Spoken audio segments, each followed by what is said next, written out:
Merhaba sevgili izleyenler, Gündem Özel programında Diyalog Medya Grubu Genel Yayın Yönetmeni Reşat Akar ile birlikte sizlerleyiz. Hemen konuları sizlere kısaca aktarayım. Evet, ilk olarak Türkiye Merkez Bankası faizleri %15'e çıkardı, ancak beklentileri karşılamadığı için dövizde ciddi artışlar meydana geldi. Bu arada İngiltere Merkez Bankası da faizleri %5'e yükseltti. Döviz kurlarının yükselmesi dövizle iş yapanları hem de borçluları tabii endişelendiriyor.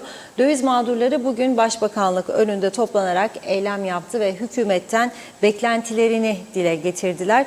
Döviz mağdurları ile yapılan röportajları sizlerle paylaşacağız. İkinci konumuz, son bir hafta içinde devlet kurumlarına yönelik iki önemli hırsızlık ve sahtekarlık olayı yaşandı. Telefon dairesine ait kablolar çalınırken iki şoför okulu eğitmeni Pakistanlılara para karşılığında sahte imzayla sahte sürüş ehliyeti çıkardığı belirtildi. Ölümlü trafik kazalarının arttığı bir dönemde sahte ehliyet olayının patlak vermesi endişeleri tabii daha da arttırdı. Dün gece meydana gelen trafik kazasında da 23 yaşındaki Ramazan Arıklı hayatını kaybetti. Talihsiz gencin babası yaşananlara isyan etti. Konuşacağız. Sonrasında Mayıs ayında biliyorsunuz tamamlanması gereken Girne Antik Liman'daki restorasyon çalışmaları devam ediyor. Çalışmaların uzamasından rahatsız olan mülk sahipleri ve esnaf bugün Antik Liman'da eylem yaptı. Detaylarını sizlerle paylaşacağız. Son olarak da dün de bahsetmiştik. Avrupa Birliği üyesi 27 ülke arasında 6 yıldan beri roaming uygulaması kullanılmazken Türkiye ile Kuzey Kıbrıs Türk Cumhuriyeti arasında bu uygulamanın devam etmesi, özellikle adaya turist olarak gelen Türk vatandaşlarının tepkisine yol açıyor. Ulaştırma Bakanı Erhan Arıklı bu durumdan şikayetçi olduğunu söyledi. Ayrıntılarını ele alacağız. Hepsi ve daha fazlasıyla tabii ki sizlerleyiz. Evet, buyurun Reşat Bey. Evet, herkese hayırlı günler dileyerek başlayalım. Bazı izleyicilerimiz şikayet ediyor, geç kalıyoruz diye. Doğrudur ama benim bugün 14.30'da Cumhurbaşkanı ile randevum vardı gazeteciler cemiyeti yönetimi olarak. 1 saat bir görüşme sürdü ve çok önemli konuları ele aldık. Oradan çıkış geliş, programa hazırlanma bazen oluyor bu istemesek de. Bir de son gelişmeleri bekliyoruz. Dolayısıyla hızlıca başlayalım konuya. Bugün bir şarkı vardı arkadaşlar, belki onu bulsun. Bugün değiştiriyorum şu anda şarkıyı, bulurlarsa. Para para para diye bir şarkı vardı. Kısaca da verebiliriz. Dün bu arada yayınladığımız şarkı arkadaşlar telif yok diye buldular. Facebook'ta yayınlanmış bir şarkıydı. Fakat program bittikten sonra Facebook bizim programı olduğu gibi sildi. Gece bana yazanlar var. Diyor ki biz tekrarını görecektik diyor. Bulamadık Face'te. Bulamadığını çünkü sildi bizi. Ama Facebook'tan alınmış bir şarkı. Maalesef oldu. Enrico Macias'ın şarkısını çalmıştık. Neyse, şimdi 2 gündür ben bu ziyaretlerde önce kendimizden başlıyorum, medyanın sorunları ve diyorum tadı tuzu kaçtı, freni patlamış araca benzedi bu iş. Yüzlerce olmayan gazete var. Bir sayfa yapıyorlar internette ve pompalıyorlar. Ve bu birçok konuda mağduriyetler yaratıyor bazı insanlara. Ve yanlış haberler de aslında bazı insanlara değil genelde. Şimdi mesela dövizle başlıyoruz ya, o nedenle bunu söyleyeyim. Ve nasıl gerçekçi olduğunu bu görüşün kanıtlayan bir noktaya geleceğiz bugün hep birlikte. Şimdi Türkiye Merkez Bankası'nın yeni başkanı da oluştu. Yeni ekonomiden sorumlu bakan oldu Mehmet Şimşek Bey. Ve önceden açıklandığı gibi 22 Haziran'da Merkez Bankası'nın yeni faizleri açıklaması bekleniyordu. Cumhurbaşkanı Erdoğan seçim öncesinde daha da düşüreceğiz dedi faizleri. Onun altına çekmişti politika faizini. Fakat yeni gelen ekonomi yönetimi kendisini ikna etmiş olacak ki ne oldu? Faizleri yükseltme kararı aldılar. Bu yüzden de faizleri yükseltme kararı aldıkları için de ne oldu? Beklenti oluştu. Ne olacak, ne edecek diye. Fakat bu her konuda profesör olan bazı kişiler ki ben bakıyorum işlerinde ticaret yapanlar var, ekonomiyle uğraşanlar var. Son 2-3 gündür halka öyle bir bilgi pompaladılar ki dövizi olan yanacak. 22'sinde faizler yükselince dövizler düşecek. Benim de yakın çevremden arkadaşım olan bazı insanlar dün gitmişler ve önceki gün elindeki dövizleri bozmuşlar. Yediniz naneyi dedim. Çünkü bir anda faizleri çok yükseltemezdi. Çünkü seçimde verilmiş sözler var Cumhurbaşkanı tarafından yükseltmeyecek diye. Ne oldu? Bugün Türkiye Cumhuriyeti Merkez Bankası faizleri 15'e çıkardı. Piyasanın beklentisi neydi? 25 ile 30'du. 25 ile 30 arası olmayınca döviz patladı. Belki de istenen buydu. Bir taktik uygulanıyor. Çünkü döviz kaç yıldır bastırılıyor. Merkez Bankası'nın bütün birikimlerini harcayarak dövizi bastırıyorlar. Yükselmesi gerekirken düşürüyorlar. Ekonomi iyi değil, enflasyon yüksek, işsizlik patlamış. Dövizi bastırıyorlardı. Şimdi bir anda da geçen haftalarda biliyorsunuz Mehmet Şimşek Bey ta göreve başlasın falan filan %10'a yakın bir değer kazandı döviz. Şimdi daha fazla dövizi yükselmesini bir şeye bağlamak lazım. Nereye? Faizleri çok artırmayıp dövizin olması gereken seviyeye yükselmesine göz yummaktır bu. Ama bu sosyal medyada gözü kör olmasın inşallah diyeyim bu arkadaşların. Gözü kör olmasın iyi bir ifadedir. Halk etkileniyor bunlardan. Aa gördün mü kimden ne dedi? Aa bilmem ne dedi. Bozalım be edelim be. Aldım diyor emekli ikramiyesi 50.000 istediğini bozdum. Şimdi ne yapacağım? Ne yapacaksan yap. Senin derdin. Dün İsrail'in 30 liraydı. Şimdi 32'ye yaklaştı. 31,5-32 arası gidip geliyor İsrail'in. Euro 25,5 biz girerken programa. Özür dilerim dolar 25,5. Euro 27. 1 euro eşittir 27 TL. Bakınız çok ciddi bir rakam. Ama dün adam 25'ten bozmuş euroları. Ne yapayım sana? %3,5 civarında bir değer kaybı var bugün Türk lirasının. Bu da bir devalüasyondur aslında. %7, 3 falan 10 oldu. Şimdi bunun üstüne seçimlerden bu yana buna da ikinci bir devalüasyon diyebiliriz. Bu bir nevi devalüasyondur. Onun için sosyal medya kullanıcıları kendinizi çok uzman görüp halkın kafasını karıştırmayın. Size kalsın fikirleriniz. Facebook bir sosyal paylaşım yeridir. Güzellikleri paylaşın. Güzel şeyleri paylaşın. Şimdi yani çığırından çıktı ya biz bu sosyal medya kullanımını da beceremiyoruz hani. Güzel bir yemektesiniz, ölümsüzleştirmek istersiniz, paylaşınız. Ne bileyim çocuğunuz karne aldı, diploma aldı. Tabii ki çok güzel. Şarkı söylüyorsunuz konser alanında çok güzel. Başbakanı ziyaret ediyorsunuz bizim gibi dün. Koyduk. Bugün de Cumhurbaşkanı o da girecek. Ama şimdi ben elinde döviz tutan yanacak diye bir iddiada bulunamam. Çünkü Türkiye'nin ekonomisini ben yönetmiyorum. Nasıl böyle iddialarda bulunayım? Buna dikkat etmek lazım. İngiltere'de yükseltti bugün faizleri. 50 bas puan artırarak %5'e çıkardı. Ama İngiltere'de enflasyon düşük. İngiltere'de faizlerin %5'e çıkması önemli. Dün bir izleyicimiz yazmıştı. Faizler yükseldiği için mortgage alanlar yani ev borcu alanlar zorda diyorlar. Çünkü herkes orada mortgage alır. Herkes orada borçludur İngiltere'de. Ev borcu vardır. 65'e gelinceye kadar. 65'e gelince biter. Yani hani bir de var ya şu arzularız böyle bu memleket yaşanmaz artık çekip gidelim İngiltere, Almanya, Fransa. Orada çok yani süt liman değildir ortalık. Burada en büyük avantajımız halkın ezici bir çoğunluğunun ganimet evde oturmasıdır. Kira vermemesidir. Gençlerdir şimdi yeni evlenenler kiraya düşen. Babada para varsa da daire alır ya ev alır girer oturur. Yoksa kiraya gider. Ha 5 sene 10 sene sonra durum çok vahim olacak. Çünkü Rum evleri artık bitti. Yeni Rum evi yok.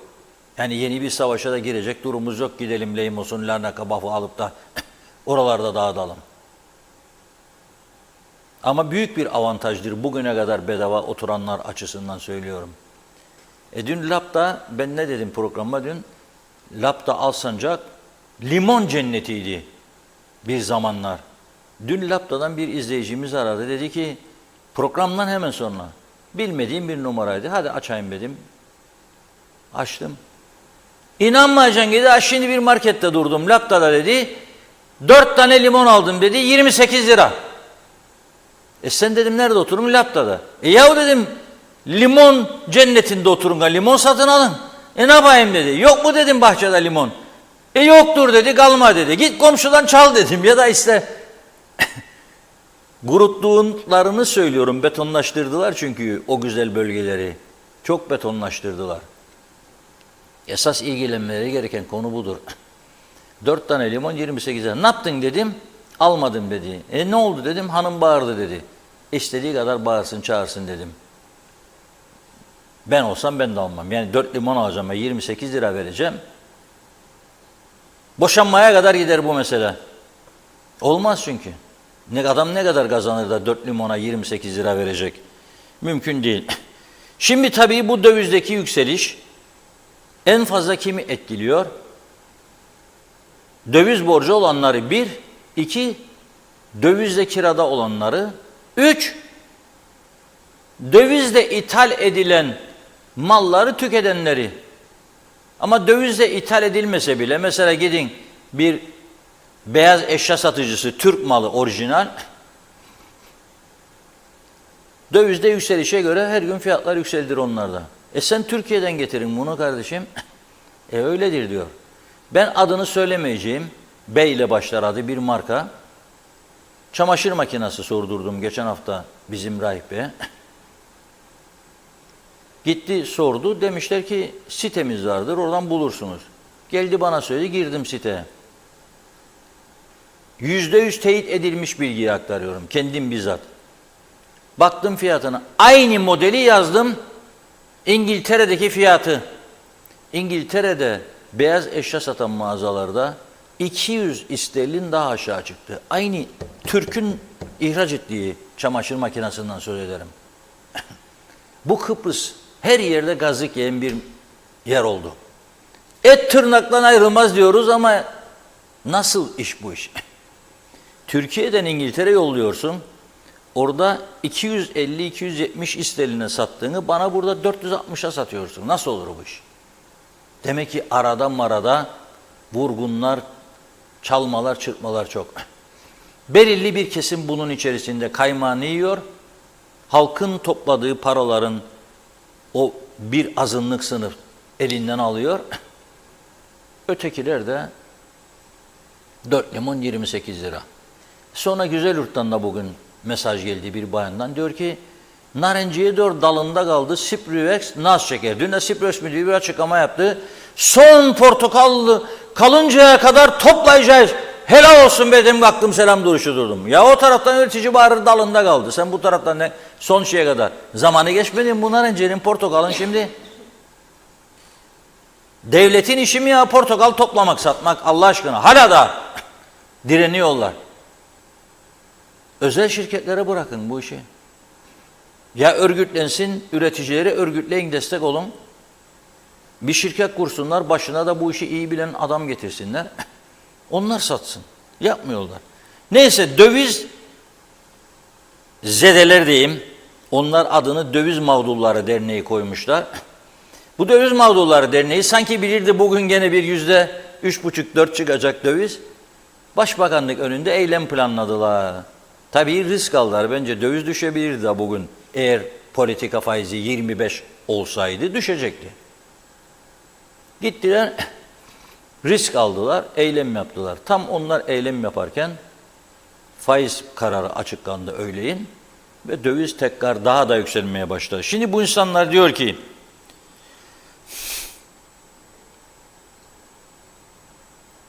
döviz borçları faiz destekli uzun vadeli gelirlere oranla ödenebilir bir Türk lirası Türk lirası borcuna çevrilmelidir diyor. Kim söylüyor bunu? Dernek Başkanı Hasan Avlık. Borcunu ödeyememiş kişiler için başlatılan icra süreçlerini askıya alınız diyor. Sizin derdiniz seçim, bizim derdimiz geçim. Borçlarımızı ödeyebilmek istiyoruz. Yok ki kaçanalım borçtan. Evimize ekmek götürmek istiyoruz.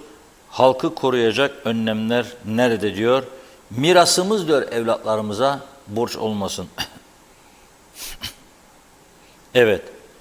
Burada bir açıklama yapıyorlar ve hükümete seslerini duyuyorlar. Tabii hükümet bugün itibariyle bu sesi duyacak durumda değil. Çünkü pazar günü tek sandalyeli seçim var. Zafer kimin olacak seçimi. Pazartesi günü 1-2 saatliğine meclis olacak. Salı gününden itibaren uzun bayram tatili başlayacak 6 gün. Bayram tatili bittikten sonra Yüce Meclis'in yaz tatili başlayacak. Yaz. Yani büyük bir yoğunlukla çalıştılar yıl içerisinde. Çok yoruldular. Artık tatil onların da hakkı. Bir çıkalım bir tatilcik yapalım ya diyorlar. Ekim'e kadar. İyi dinleyin. Zaten şimdi seçim var diye ertelediğiniz şeyleri, toplantılar, birleşimleri, zaten doğru dürüst toplanmadınız bu yıl. Bir de pazartesi günü 26'sından Ekim'e kadar tatile çıkalım diyorlar. 3,5 ay tatil ya, 3,5 ay. Sen meclis olarak ülkenin vitrinisin, aynasısın. 3,5 ay tatil yaparsan, öğretmen de ister 3,5 ay tatil, memur da ister 3,5 ay. Ben bunu tavsiye ediyorum memur sendikalarına.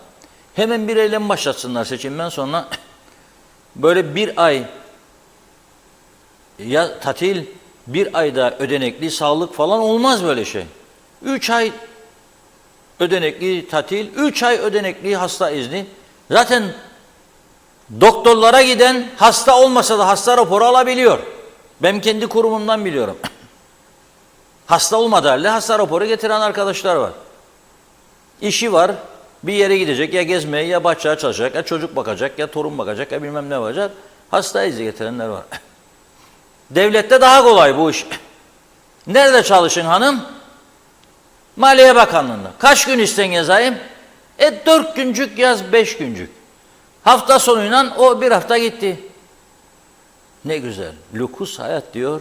Yan gel keyfine bak. Burası Brunei Sultanlığından daha önde bir zenginlik içerisinde. Bakmayın biz ağlarık, döviz mağduru.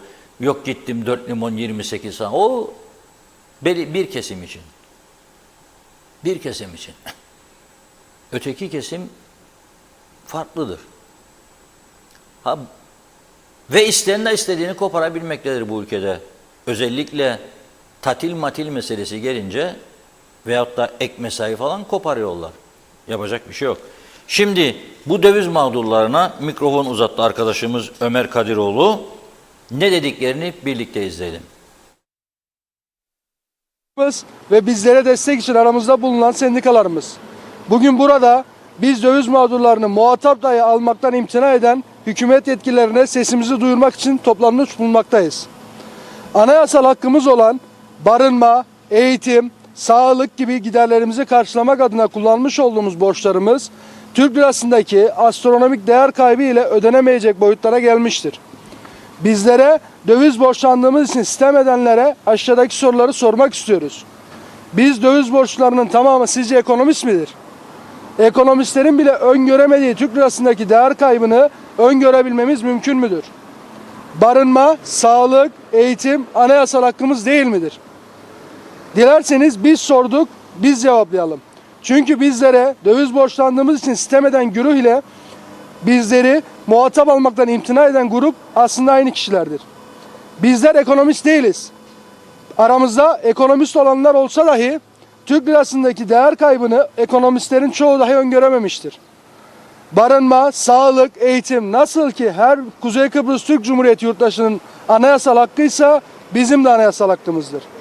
Kuzey Kıbrıs Türk Cumhuriyeti Anayasası madde 58 uyarınca devletin sosyal ve ekonomik bakımdan güçsüz olanların esenlendirilmesi, kendilerine, ailelerine ve topluma yararlı duruma getirilmeleri için gerekli sosyal, ekonomik ve mali önlemleri almak hükümetin görevidir. Bu çerçevede döviz borcu olanların borçlarını ödeyebilmelerine yönelik yasal bir düzenleme yapılması hükümeti anayasal olarak zorunlu kılmaktadır. Genel manada taleplerimiz ve çözüm önerilerimiz döviz borçluları ile alakalı olsa da asıl kaybımızın nedeni her geçen gün yitirdiğimiz alım gücümüzdür. Bizleri görünüz ey hükümet edenler. Bizleri duyunuz ey hükümet edenler. Talebimiz gayet net ve açık. Borçlarımızı ödeyebilmek istiyoruz. İnsanca yaşayabilmek istiyoruz. Vallahi geçim için zamanında bize bu dövizleri verdik. Kaç senedir öderik, aynı yerde sayarık. Evimize ekmek getiremeyecek duruma düştük. Çocuğumuza açlık veremez duruma düştük. Benim mesela kocam 23 milyar maaş alır. Banka hepsini zapt eder. Geçen gün gittik yahu dedik bir aylığımızı olsun almayın. Ağzımda diş kalmadı. Hayır diyor, alırkana düşüneydin. Biz buna yani bu çalımlara mahkum muyuk? Ekmek yememeye mahkum muyuk? Bu hükümet ise eğer bizim ekmek yememize, biraz çocuklarımıza bir şey vermeye hak vermeleri lazımdır bize. İstediklerini aldılar, dairelere soktular. Hükümet maaşı alırlar, onu alırlar. Bizim böyle bir şeyimiz yok. Asgari ücretle işlerik. Bu çocukların ne yapacağız biz yani? Çocuklarımızı nasıl yedireceğiz? Nasıl içireceğiz? İlacımızı nasıl? Ben yemin ederim şeker hastasıyım, tansiyon hastasıyım ve ilacımı alamaz duruma geldim. Biz aldık dövizi zamanında hiçbir taksit aksatmadan ödedik ve bugün aldığımız günden daha çok borcumuz var. Bu ne olacak? Yapılandırmaya gidilecek. Yapılandırmaya gidildiğinde sonuç ne olacak? Hiçbir şey. Hiçbir şey. Hiç yoktan bize bir yol göstermeleri lazımdır. Vadeyi uzatmaları ama vadeyi uzatırken faizi üstüne yükledip değil. Hiç yoktan bu yani bizi bir açık olsun hafifletmeleri lazımdır. Son Başbakanımızın dövizin hani yükselmesinde aldığı kararlar içerisinde üstbaşı veyahut da KDV'yi sıfırlamak bazı mallarda. Bu yalnızca tüccar işine yarar. Bizim halkın işine yaramaz bu. Ben yine markete gittiğimde pahalı alırım her şeyi. Artı ikincisi der ki işte gidiniz de vadeyi uzadınız. Ben zamanında oyuna geldim, vadeyi uzattım. 7 sene geri gittim. 10 senenin içinde 7 sene geri gittim. Borcum 10 sene, 8 senelik oldu. 10 senelik borcum. Böyle vade uzatma, bizi bankaların kucağına oturtmaktır. Başka bir şey değildir. Burada başbakanımız buradan bilsin. 2 vardır döviz borcum. Çok. Çok para. Öderim ben şimdiye kadar yarısını ödediğimi bilirim. Ancak 1/3'ünü ödedim daha. Yarısını ödediğimi bildiğim borcumun ancak 1/3'ünü ödedim. Yapılandırma yahut da erteleme. Bunlar erteleme değildir. Biz faizlerini öderik paranın. Yani arkadaşın dediği gibi içimden gelir ben de öyleyim. Sigorta kapsarsa borç kalsın. Ödesin sigorta. Yani kurtuluş budur, değildir. Herkes yaptıkları, bu memlekette para vardır. Herkese yapılan bizim için de bir bardak atılabilir, bir basamak çıkılabilir. Ben de döviz mağduruyum. Ben sadece başbakana seslenmek istiyorum. Bizi daha fazla bankaların kucağına itme. Biraz bu döviz mağdurlarına sahip çıkın. Yeterince bankaları kolladınız, biraz da bizi kollayınız. Benim söyleyeceklerim bu kadar. Ne kadardır döviz borcu? Miktarın önemi yoktur. Önemli olan döviz borcumun olmasıdır. Kaç senedir ödüyorsunuz? 6 yıldır ödüyorum, 10 yıl daha ödeyeceğim. Eğer başbakan bu şekilde devam ederse herhalde bir 20 yıl daha ödemeye devam edeceğim. Nasıl etkiliyor aile hayatınızı? Her yönden. Evime ekmek götürecek durumda değiliz şu anda. Hepsimizin durumu aynı. Bizden daha kötü durumda olanlar da var. Başbakan'a sesleniyoruz, sadece bize sahip çıksın. 2016 yılından beridir ödüyorum ve hala daha borcum var. Bir defa vade uzatımına gidildi. Bu pandemiden yine dövizin yükseldiği dönemde. Ancak bu vade uzatma bizim için sadece faiz ödeme anlamına gelir. Öderik aynı yerde. Özel bankaların çünkü bir uygulaması var. Her ay faizi bindiriyorlar üstüne. Her ay. Daha önceleri 3 ayda birdi. Ama artık son birkaç yıldır her ay faiz koydukları için bizim ödediğimiz Taksitlerimi hiç aksatmadan ödüyorum mesela. Ama ana paradan düşen çok az bir miktar. Hep faizden gider. Peki Borcumuz bitmez. peki bu durum sizin aile hayatınızı nasıl etkiliyor? Sıkıntı. Sıkıntılı olur. Mesela ben emekli bir insan. Şimdi evimde mesela oturup rahat edeceğime bir şeyler kazanmanın peşine düşerim. Ki evime ihtiyaçlarını karşılayabileyim, ilaçlarımı alabileyim, doktoruma gidebileyim. Sıkıntılı bir süreç. Peki özel değilse dövizi neden borçlandınız? Çok güzel. Sağlık problemleri, eğitim ve geçim için. Bankalar o kadar bir cazip hale sokuyorlar ki TL alırsanız diyorlar maaşınızın %75'inden veya 80'inden fazlasına el koyamayız. Maaşınız bu krediyi karşılamaz, size döviz verelim. Daha az ödersiniz, karşılar falan diye cazip hale sokarlar. Ama döviz yükseldikten sonra da maaşının tümüne el koyarlar, bir de telefon açarlar. Gelin de bu kadar eksili taksidiniz diye. Çelişkili.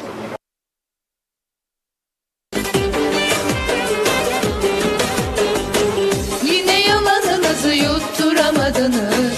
Atıp tutuyorsunuz boş boşa. Ayarını gülüm tutturamadınız. Bakınız dolar 10 lira. Sen dolarla mı maaş alıyorsun? Ne olmuş dolar onsa? Dış minnaklar, dış güçler bizi kıskanıyor Avrupa.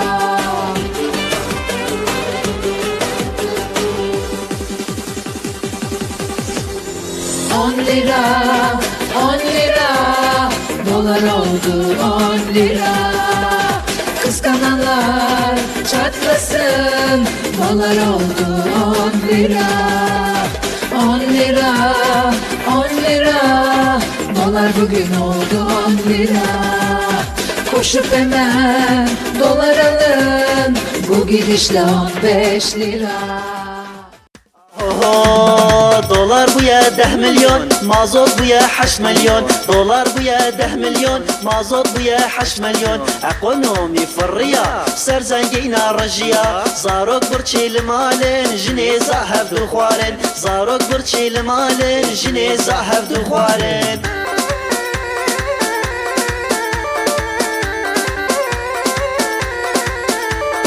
ايدي رابن غلاية دولار بلا ميراية ايدي رابن غلاية دولار بلا ميراية صاروك برشي المالين جنيزة.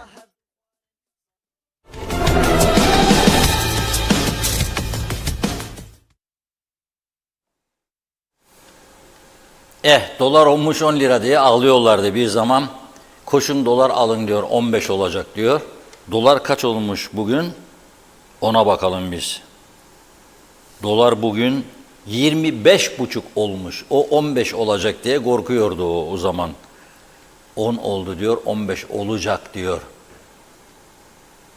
Bir de Türkiye'de dolara dolar derler. Bilmiyorum için öyle bir ifade var. Dolar ne olacak? Dolar ne olacak? Biz dolar diyoruz, Türkiye'de dolar diyorlar. Biz gideceğiz diyoruz ya da gidelim diyoruz. Onlar gideceğiz diyor. Türkçelerde biraz farklılaşma var. Eskiden böyle değildi. Yani hemen hemen aynı sözleri kullanırdık. Şimdi yeni modelin. Bir de dinliyorum. Devamlı Türkiye'de ekonomi programlarına katılanlar ortodoks politikalar falan diyorlar. Başladım sözlük karıştırma. Ortodoks politika ne demek ekonomide falan. Değişik değişik şeyler. Dolarizasyon. Gayet güzel. Bu tür şeylerde konuşma kabiliyeti çok önemlidir. Yani konuşma kabiliyetine göre götürüyor. Dolar oldu diyor 10, alın diyor olacak 15. Dolar oldu 25,5 bugün. Şimdi bu insanları dinledik. 2 tane farklı görüş çıkar. Şimdi birileri de almayaydın kardeşim diyor. Ne gittin döviz borçlandın diyor, Türk lirası kazanın. O zaman da denilirdi ki TL istikrarlı gidiyor. Döviz yükselmiyor. İşte Erdoğan geldi, Türk lirasını güçlendirdi. 6-0 atıldı, şu oldu, bu oldu. Tamam, anladık. İnsanları öyle moral verdiler. Kandırdılar, bankacılarla görüşürken Vallahi ben size tavsiye ederim, euro alın. Bana da tavsiye edildi zamanında, euro al dendi, aldım. Odur mesela. Almış bulundular. Şimdi ok çekmek olmaz bu insanlara, anlamak lazım. Dertleri var, anlamak lazım. Ayrıca da dövizin yükselmesi sadece onları vurmuyor. Tekrar ediyorum, kira mukavelesi 300-350 sterlin. Çok fark ediyor. Yani bir ay önce 300 sterlini 23-24 ile çarpardı adam. Şimdi 31-32 ile çarpıyor. Rakam çok yükseliyor. Okula götürüyor çocuğunu, dövizledir özel okullar. Dövizle, sterling isterler, sterling dolar da değil. Sterlin veriyor. O da aileyi çok etkiliyor. Çünkü TL olarak aldığı artış karşılamıyor dövizin yükselişini. Mesele budur. Az önce de örnek verdim. Git bakalım markete bugün. Peynirin fiyatları nasıl? Gidin. Şimdi ithal ürünlere bakın. Peynirdir. Hatta yani Türk malı olanlara bakın. Deterjan. Emin olun habire etiketleri değişiyor üzerinde. Çünkü ithalatçı diyor, yandık diyor. Ben diyor bununla ben sattığımı yerine koyamam. O kendine göre haklı, market sahibi diyor. Ben sattığımı şimdi daha pahalı alacağım diyor. Ben de diyor değiştireceğim. Bu kendi kendine dengeyi bulur piyasa. Bu piyasanın şu anda dengeyi bulması hiç de kolay değildir. Bakın söylüyorum, hiç de kolay değil dengeyi bulması. O yüzden de Allah yar ve yardımcı olsun diyorum. Gerçekten çok kritik bir sürece girmiş bulunuyoruz. Herkes tedbirini almalıdır. Yumurtanın üstüne limon sıktım. Ben bir hafta önce bir arkadaş grubuyla kahvaltı yaptık. 2 hafta önce. Uzun zamandan sonra ben kahvaltı yaptım. Yapmıyorum yani kahvaltı. Az bir meyve yiyorum. Bir de Vetabix sabahları. Yapalım dedik tabii arkadaşlarla. Bir tanesi beni gördü, limon sıkıyorum. Aa dedi, yumurtaya limon mu sıkılır? Yahu dedim, Kıbrıs'a alışın. Kıbrıs'ta biz limoncuk sıkıyoruz yumurtanın üstüne, kızarmışsa yiyoruz. Etçiğin üstüne de limon sıkıyoruz. Şiş kebabına limon sıkmazlar yani. Görülmüş duyulmuş değil Türkiye'de limon sıksınlar, biz sıkıyoruz. İşte bu da işte buranın kendi gelenekleri gibi diyelim artık. Buyurun Funda Hanım.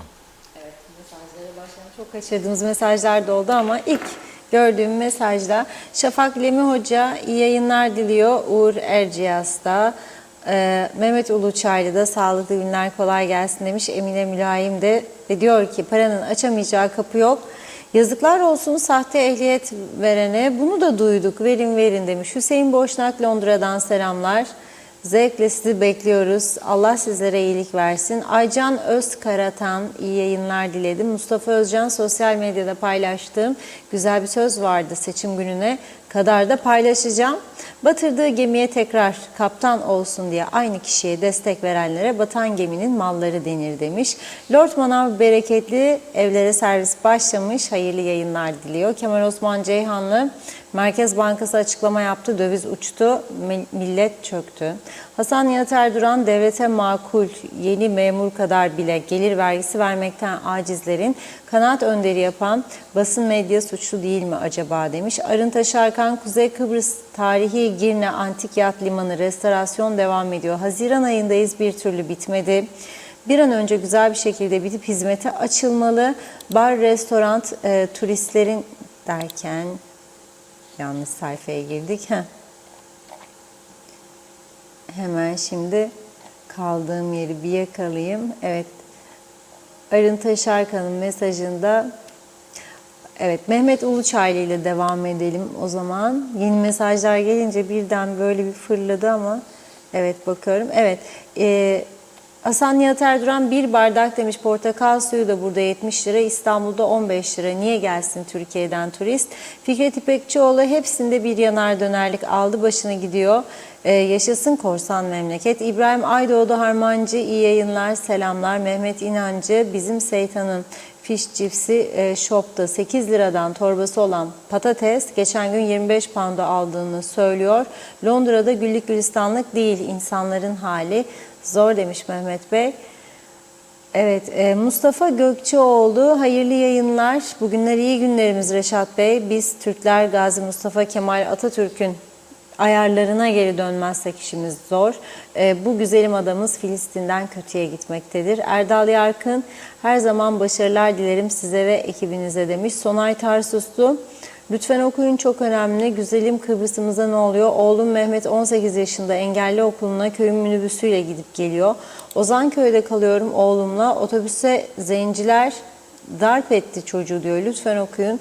Herkes duysun demiş, neler oluyor. Barış Erdoğan, yol kenarları otlarla, ağaçlarla kaplı. Köylerde başıboş köpekler demiş. Kadir Yanmaz, döviz mağduru dediğimizi ayıralım lütfen diyor. Ev alan, bir ev alan var, bir de son model Mercedes alan diye.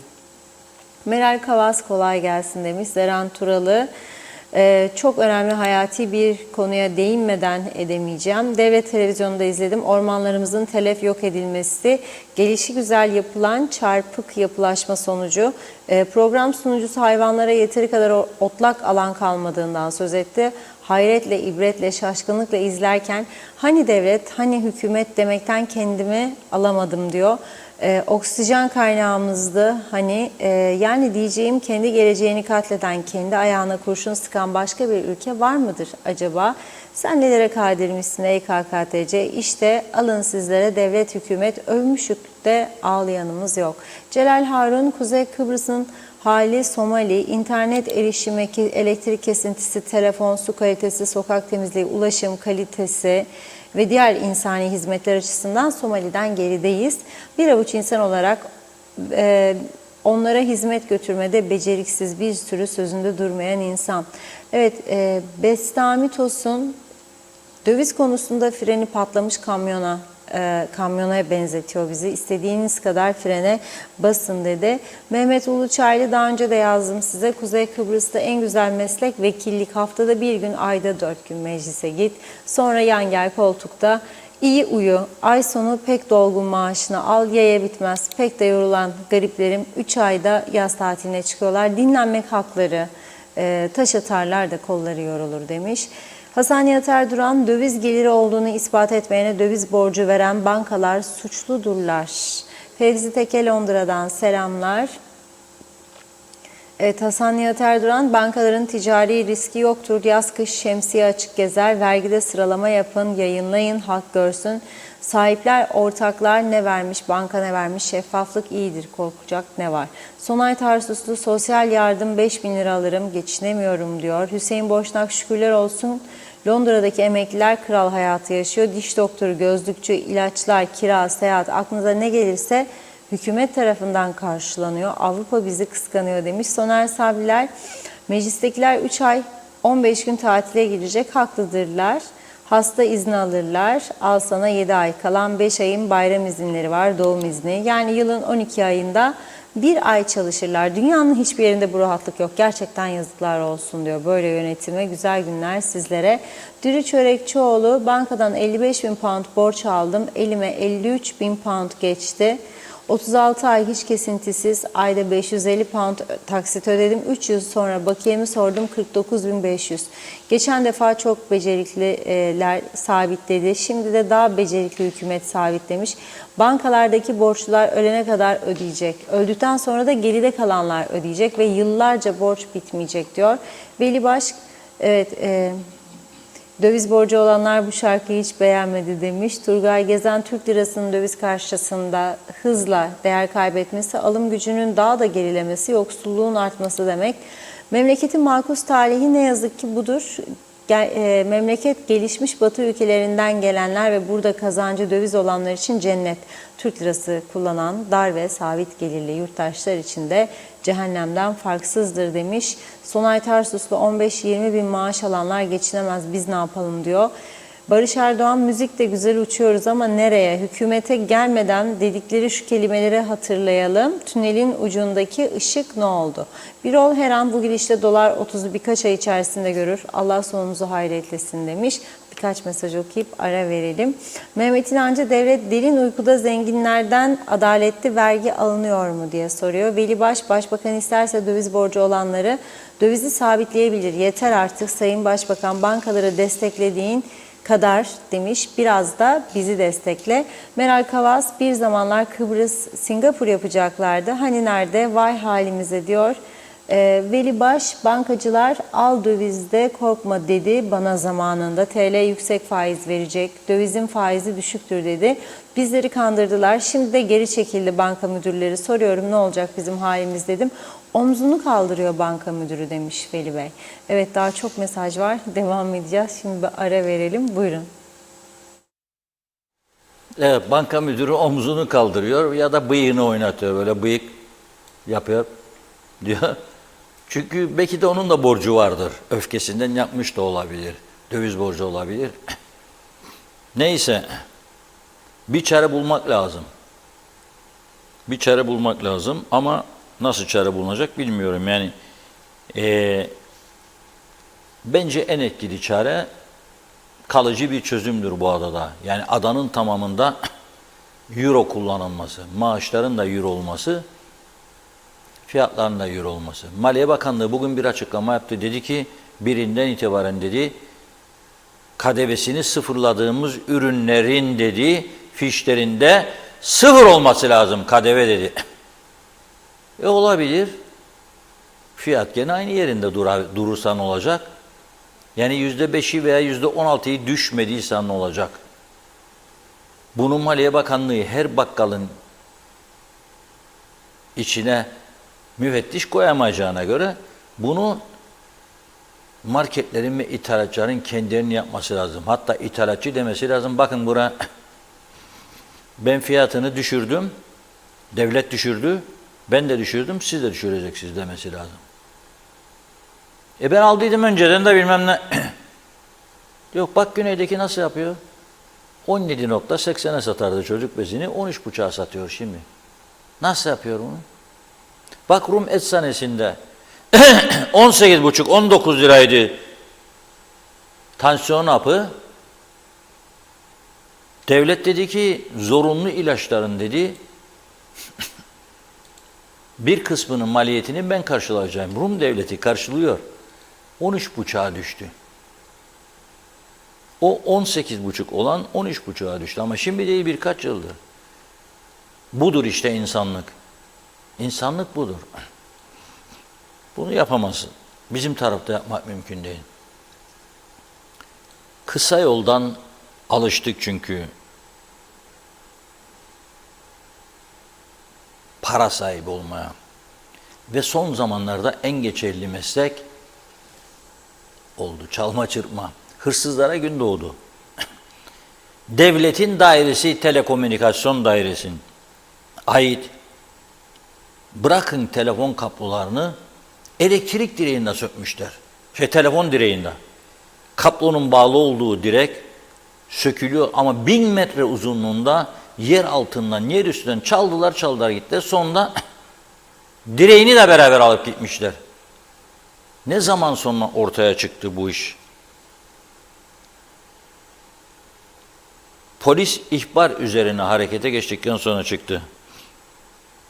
18-22 Mayıs tarihleri arasında Güzelyurt'a bağlı Şahinler Köyü civarında telefon dairesine ait 33.000 lira değerinde 170 metre uzunluğunda yeraltı kablosu kesilerek çalındı diyor. Bakın. Kolay yoldan para kazanma. 2-3 Haziran tarihlerinde ise bu senenin, yani yeni daha, yine Şahinler Köyü civarında, demek ki orayı en güvenli bölge buldular. Kontrolsüz. Oralarda biliyorsun bir de kilise çanı çalınmıştı. Çanı daha bulamadılar galiba. Nerededir çan? Şahinler Köyü civarında 90.900 Türk lirası değerinde telefon direkleri üzerine monteli durumda bulunan 450 metre uzunluğunda kablo kesilerek çalındı diyor. Devam ediyorlar aynı şebeke. 10-12 Haziran arasında diyor, Mevlevi'de bu defa bulunan telefon direkleri üzerinde monteli, telefon direklerinin üzerinde monteli diyor, 66.660 lira değerinde 330 metre kablo ve 2175 Türk lirası değerinde telefon direği kesilip çalındı diyor. Direği de götürdüler. O da para ediyor. Çünkü direk 2175 lira edermiş telefonun direği. Ve bu olayla ilgili olarak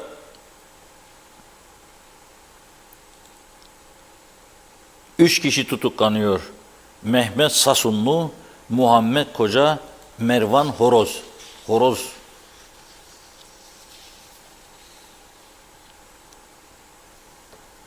İyi ki çalarken ötmedi ha. Bir de ötseydi horoz sesi çıkarın bakayım. Duyayım ben. Horoz sesi ben deneyeyim bakayım bir çıkarın. Çıkarabilir miyim? Yürü. Yapamıyorum. Siz yapabilir misiniz horoz sesi? Tavuk sesi yapın o zaman. Gıt gıt gıt gıt gıt falan diye. Yapamam ki, tavuk değilim. Yapamaz mısın? Yok, benzetemem Allah Allah. ben öyle taklit. Dans yok, oyun yok, tavuk sesi yok, horoz sesi Evet, yok. değil mi? Börek yapıyor musunuz bari? Börek getirin yiyelim yarın programda. Yok, onu da yap.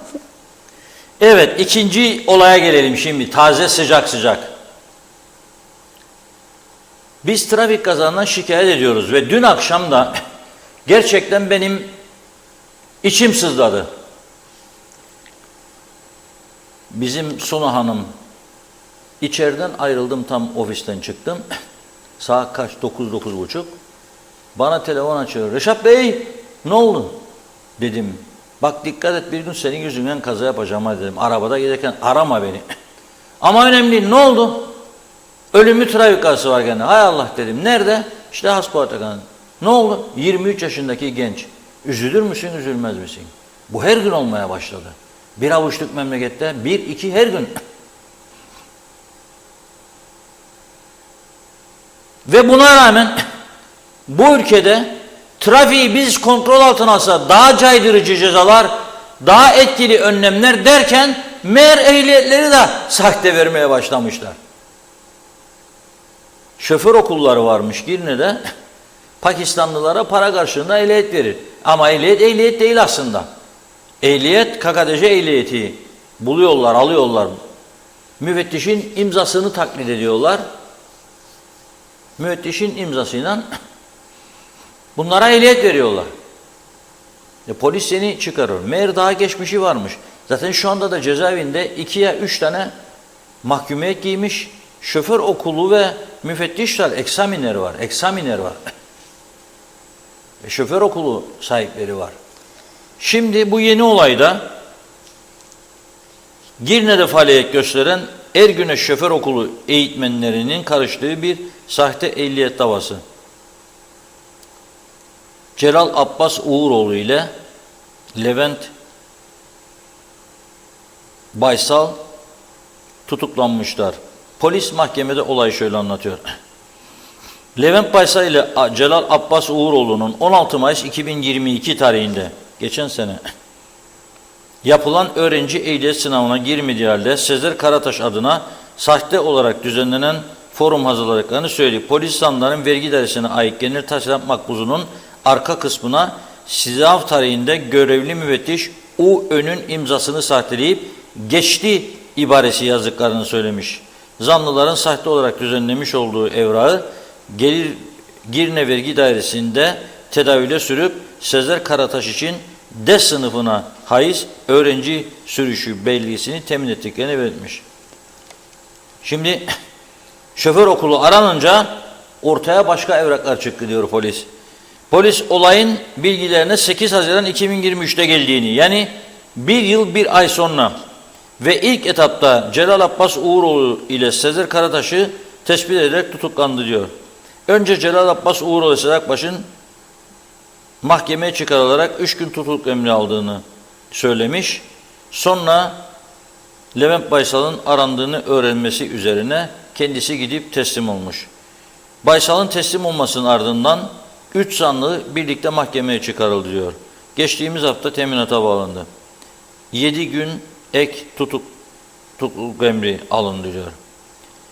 Bu süre içerisinde zanlıların çalıştığı şoför okulunda yapılan aramada mühürlü bazı evraklar belirlendi diyor. 15 Mayıs 2023 tarihli evraklar incelendi. Sınava girmeyen yabancı ehliyet verildiğini belirlediklerini söyledi. Soruşturma devam ediyor. Ancak geri kalan kısmına etki yapamayacaklarını belirterek kefaletinden serbest bırakılmalarını istemiş. 30 bin kişi başı 30 bin Türk lirası nakit teminat ve her biri için 2 kefilin 250'şer bin lira kefalet senedi imzalamasına karar verilmiş. İkisi de şu anda serbest ama ileride yargılanacaklar demektir. Biz şimdi trafik kazalarından bu kadar acı çekilirken bu ülkede genç insanlar hayatını kaybederken nasıl olur be kardeşim de siz 3 kuruş fazla para alacaksınız diye bu insanlara sahte ehliyet verirsiniz ve bu insanlar da trafiğe çıkarak araç kullanıyorlar. Olacak şey değil. Rezaletin ta kendisi bu. Kuzey Kıbrıs Türk Cumhuriyeti artık eski, temiz, dürüst bir yer değildir. Bunu bilelim. Her şey değişmiştir.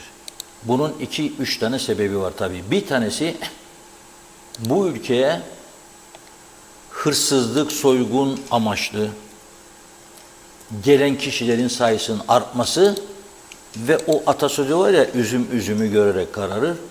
Bunu yavaş yavaş edindikleri çevredeki insanlara da bulaştırmaları. Özellikle uyuşturucuda genç Kıbrıslı Türkleri bulaştırdılar bu işin içine. Bu işin ticareti yapanlar. 2, para hırsı. Kabul edelim, bugün birçok insanımızda, kadında ve erkekte para hırsı vardır. Ne vurursam, ne kaparsam sonunun ne olacağını düşünmeden gidiyorlar.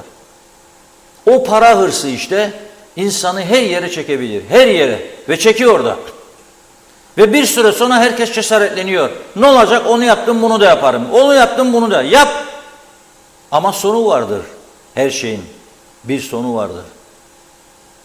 Gün gelecek, çıkacak ortaya. Ama esas bu kazalarda insanların hayatını kaybetmesi çok üzücü bir durum. Şimdi dün gece direksiyon hakimiyetini kaybetmiş bu 23 yaşındaki genç ama reklam tabelasına çarparak beton bloğa çarptıktan sonra hayatını kaybetmiş. O beton blok orada olmasaydı bu sonuç olmayacaktı diye düşünenler var. Özellikle de babası. Babası bugün kendisi sosyal medyadan bir üzücü mesaj yayınladı. O mesajı izleyelim birlikte. Bugün gittim oğlumun kaza yaptığı yere, beton kamyonun arası 3 metre. Benim oğlum 15-20 metre fren tutmuş. O betonun yüzünden benim çocuğum hayatını kaybetti.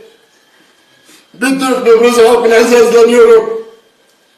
Benim oğlum öldü, sizin oğlunuz ölmesin. Sizin çocuklarınız ölmesin. 16 sene yollarda çalıştım ben. Bu işlerin içinde çalıştım. Öyle bir beton olmaz. O beton olmayaydı benim oğlum ölmeyecekti. Bunun hesabını kim ödeyecek? Bunun cezasını kim ödeyecek? Yazıktan mı 23 yaşındaki Ramazan'a? Yazıktan mı bize? Bu kadar insanın canını yaktınız. Allah için siz konuşun ya. Siz konuşun Allah için. O kadar yüksek olur mu? İnsan önüne bir kamyon toprak döker. Ya da bir bariyer çeker. İnsanın canı o kadar ucuz mu ya? O kadar ucuz mu ya? Bütün devletime sesleniyorum burada. Allah için bize yardım edin. Allah için bize yardım edin. Yazıklar olsun ya, yazıklar olsun. Bugün iş yaparız sabaha kadar. Çocuğumuz morgda yatıyor, biz burada sabaha kadar yatamadık.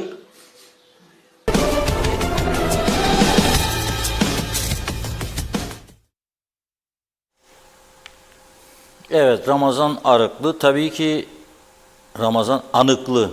Şimdi bu genç direksiyon hakimiyetini kaybedebilir.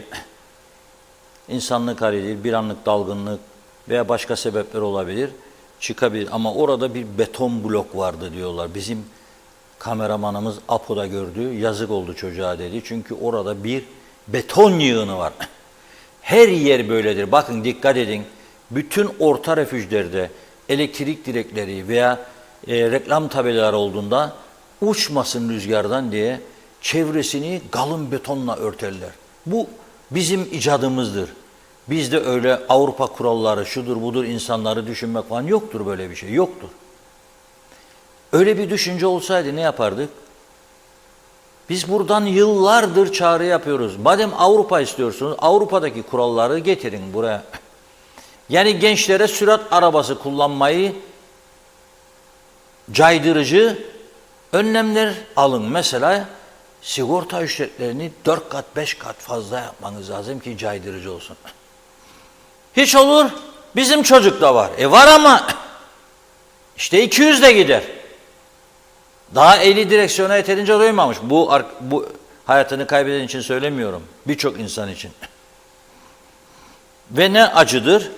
Bu kullandığı 98 model CB100 plakalı Honda aracı 17 Haziran'da satılığa çıkarmış. Yani bugün 22'si 5 gün önce sosyal medyadan duyuru yapmış. Bu Honda satılıktır diye. Satsaydı belki bu kaza olmazdı. İşte bu da bir talihsizlik meselesi diyeyim. Ne diyeyim yani çok üzücü bir durum ama trafik içinden çıkılmaz bir durumdadır. Ben bugün Cumhurbaşkanı Sayın Ersin Tatar'ı ziyaretimde Gazeteciler Cemiyeti Yönetim Kurulu olarak kendisine basın sorunlarından çok ülke sorunlarını aktardım. Bunu sizinle paylaşmak isterim. Yarın daha detaylı konuşuruz.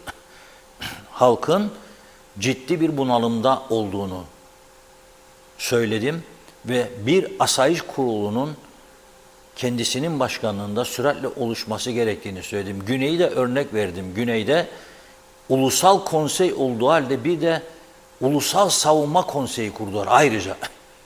Ve bütün bu savunma konuları, askeri gelişme, şu bu falan filan, iç istihbarat, dış istihbarat, silah alımları bu komisyona bağlandı. Tabii ki son karar devlet başkanı ve meclisten geçer ama uzman bir komisyon oluşturdular. Bu uyuşturucu, bu trafik, ölümlü, ağır hasarlı trafik kazasına karşı, uyuşturucuya karşı, şiddete karşı ne tür önlemler alınacağını güçlü bir kurulun belirlemesinde fayda vardır. Ve o kurulun aldığı kararların yasa gücünde olması lazım ve uygulanması lazım. Bunun da gerçekleşebilmesi için tabii ki polisin araç, gereç ve personel açısından güçlendirilmesi lazım. Bunun için de o yüce meclis dedikleri o meclis 3,5 ay tatil yapmamalı. 3 ay 1 hafta tatile çıkıyorlar. 3 ay 1 hafta. Sanki çok yorulmuşlar, çok iş yapmışlar gibi. Yoktur, buna hakları yoktur aslında. Ülke bu haldeyken, yangın yeriyken buna hakları yoktur aslında. Hala da ölümlü trafik kazalarına en yüksek ceza 7 yıl hapisliktir. İngiltere'de müebbettir. Birçok Avrupa ülkesinde öyledir. Bizde aynen duruyor. Bu yolların durumu, belediyeler bağırıyor, geliyor, tehdit ediyor hükümetleri. Devlet katkısı %2,5-3'lerdeydi bir zaman. Çıkardılar 12,5-13'e. Sen de ona ne diyeceksin? Ben sana bu parayı veriyorum ama adam doldurasın diye değil, içeriye istihdamı yasaklayacaksın. Ve bölgesinde gerekli düzenlemeleri yapmasına izin vereceksin, teşvik edeceksin. Çevreyi düzenleyecek, yeşillendirecek, parklar yapacak, yürüyüş yolları yapacak. Fakat bizde maalesef yoktur. İnşallah bundan sonraki süreçte yaparlar ama pek umutlu olduğumu söyleyemem yani. Bu konu son derece önemlidir. Trafik kazalarında meydana gelen artışlar hepimizi ciddi bir şekilde ürkütüyor.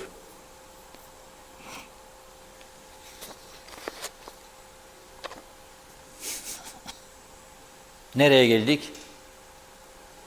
Yazın neredeyse ortasına geldik. Daha bugün hissettik hava sıcaklığını 32,5-33 o civarlarda. Geçen sene 1 Mayıs'ta denize girmiştim. Ben bu sene daha ayağımı koymadım.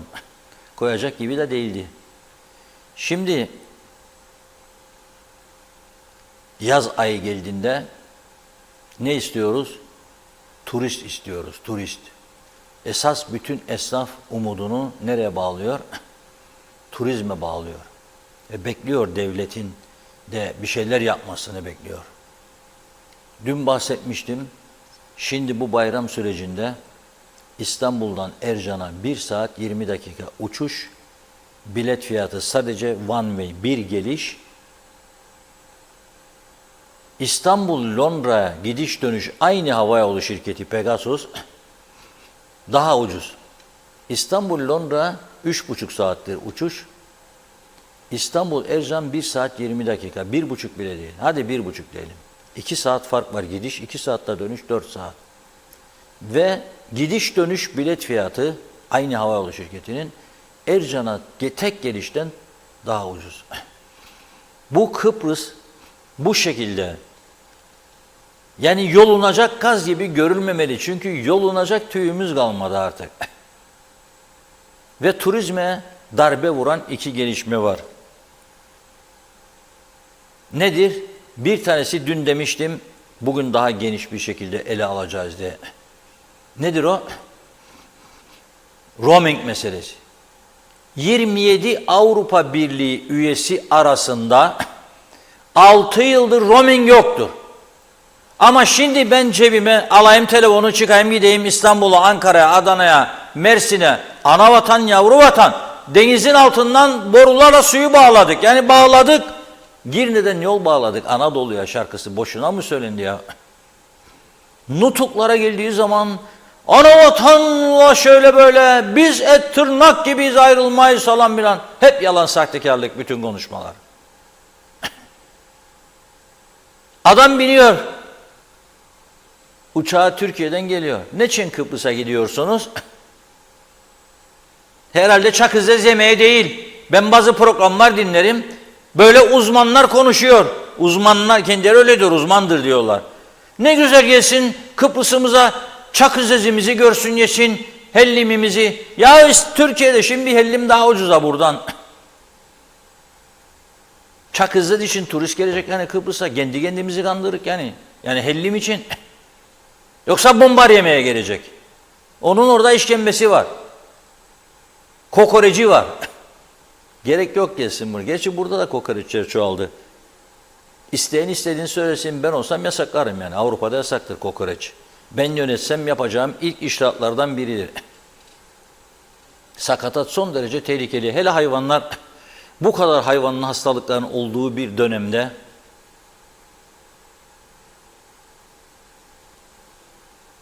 olmaması lazım. Neyse, roaming'den kokoreçe geçmeyelim şimdi. Kokoreç siyasetin diyebilirim ben bunun adına. Adam bindi, geldi Kıbrıs'ta okuyan anne baba evladını görecek mesela. Ya da geldi tatil yapacak. Buldu bir ucuz tur, bindi uçağa geldi.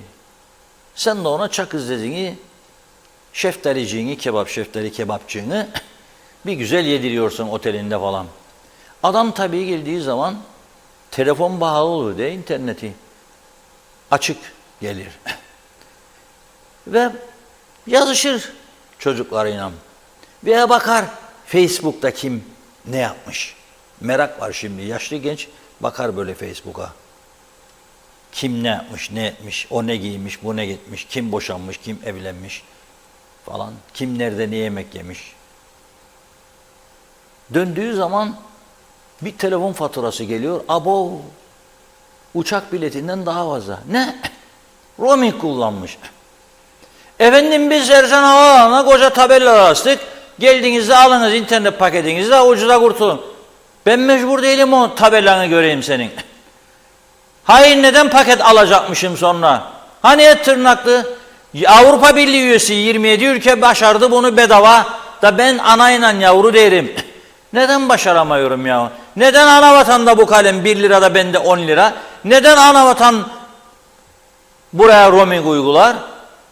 O şirketler, GSM şirketleri, KKTC devleti yöneticileri neden buna dur demiyor? Neden dur demiyorlar? Nedir korkuları? Bakanlık süresi kısa mı gidecek? Yoksa milletvekili seçilmesini mi engelleyecekler birileri? Eksik olsun. Bakan bakıyorsam yukarı, bakmayınsam olmaz. Nitekim sağ olsun ben haber müdürümüz Özlem Hanım'dan rica ettim bunu. 4 gün, 5 gün oldu. 3 gün süreyle bekledi GSM şirketlerinin cevabını. Veremediler. Erhan Arklı Bey'le konuşun dedim.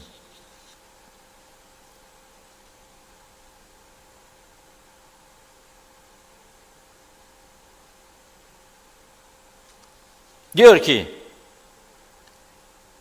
Türkiye ve KKTC arasında iki GSM şirketi Turkcell ve Telesim tarafından uygulanan roaming ücretlenmesi KKTC turizmini olumsuz yönde etkiliyor diyor. Bunu bakan itiraf ediyor. Turist olarak ülkemize gelenler daha uçaktan iner inmez yüksek meblağlı roamingle karşı karşıya kalıyorlar. Bu insanların ailelerine seyahat sonrası ulaşmaları açısından da son derece olumsuz bir durumdur. Türkiye'den KKTC'ye ya da KKTC'den Türkiye'ye giden kullanıcılara roaming uygulaması Türkiye, Turkcell ve Vodafone'un talep ettiğini söylüyor Arıklı. Ama biz diyor çok fazla şikayet alıyoruz. Burada GSM şirketlerinin yapabileceği bir şey yok. Uygulamayı Türkiye'deki Turkcell ve Vodafone talep ediyor. Ve şöyle diyor, roaming uygulamasından ciddi para kazanıyorlar. Aynen uçaklardan olduğu gibi. Kurban Bayramı'ndan sonra Turkcell ve Vodafone yetkilileri KKTC'ye gelecek. Bu konuyu ele alacağız.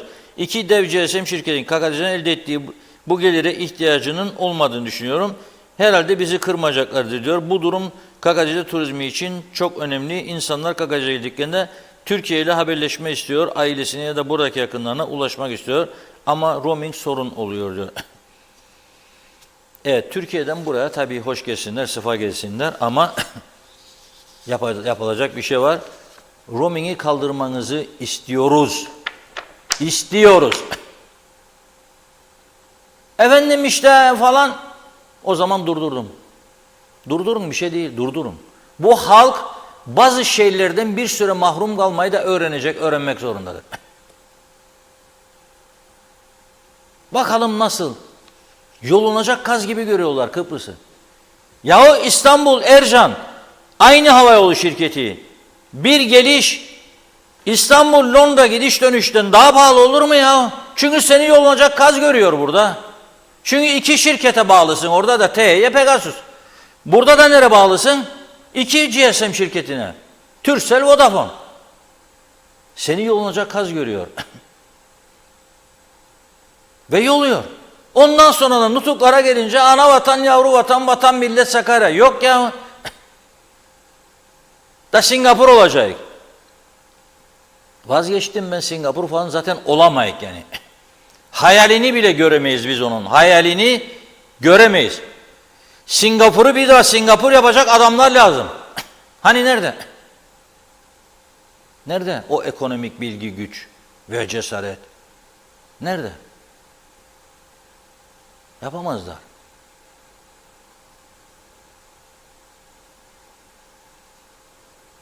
Odunlu gara odun fırınları yasaklanmıştı KKTC'de. Şimdi birçok köyde gara odunlarla ekmek yapılıyor. Kim bakıyor? Efendim kanser hastalıklarında damar tıkanıklığı falan patlama var. Vay ne güzel söylüyorsunuz ya. Ne güzel. O hastaneye girenlerin onkolojiye sağ çıkanı yoktur diyorlar. Gerçekten de öyle. Gerçekten de öyle. Zaten bir defa yeterli uzman yok, kadro yetersiz. Ama niçin insanlar kanser oluyor? Birçok sebep var. İyi pişir de korkma. Ha koy kömürün üstüne kuzu etini, hem 400-450 lira ver, hem de yak pişirirken Da ye. Ne faydasını alacağım onun?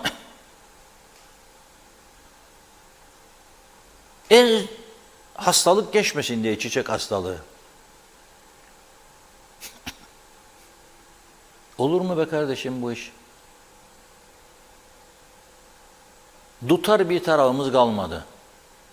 Tutar bir tarafımız kalmadı. Adam patates tarlasına su veriyor. Nereden? Kuyudan. O kuyu suyunun ne kadar temiz olduğunu o da bilmiyor ama çaresiz. Hadi onu da kabul ettim. Depo kuruyor. Depoya dolduruyor suyunu. Tam patates yiyin. Ekini toplayacak artık. Satış zamanı gelmiş. Bir haftası var. Gidiyorlar. Önünde buldukları su depolarını ilaçlıyorlar. Ve içine mercimek tipi ilaçlar, haplar, tabletler atıyorlarmış. Üretici bunu nereden fark ediyor? Fıskiyeler tıkandığı zaman, ne oldu be fıskiyelerden su çıkmaz diyor. Bana anladan bizzat kendisi üretici. Bütün fıskiyeleri bir açıyorlar. Koca tarlanın içerisinde kolay değil bu iş. Hepsinin içinden o mercimek gibi ilaçlar çıkıyor. Küçük küçük haplar. Gidiyorlar bir de bakıyorlar su deposunun içi full. Ben şimdi üretici ağlıyor fıskiyeler tıkandı diye. Ben ağlıyorum. O ilaçlar akıtıldı patatesin üstüne. Ve bir hafta sonra yiyeceğim diye ağlıyorum. Yedireceğim diye çocuklara. Küçük çocuklara. Fakat nasıl bir toplum olduysak kimsenin kılı oynamıyor bu konularda. Alemin delisi biz mi olduk diye düşünüyorum bazen. Ya bu kadar hastalık patlamasının olduğu bir ülke göremiyorum ben, yani genç yaşta insanlar. Fakat bakıyorum hiçbir şey yok. Turizm mevsimi yahu. Turist bekliyoruz yesin. Çakızdez yesin. Kabul ettim ya yesin çakızdezini da.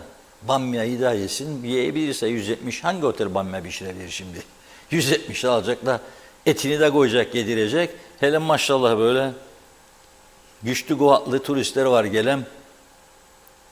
Böyle dolduruyorlar dağ gibi tabağı, her şey dahi sistemi olduğu için.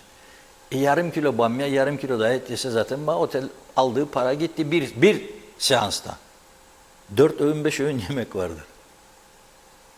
Arada bulup var. Bilek diyorlar, çağırırlar. Çerez.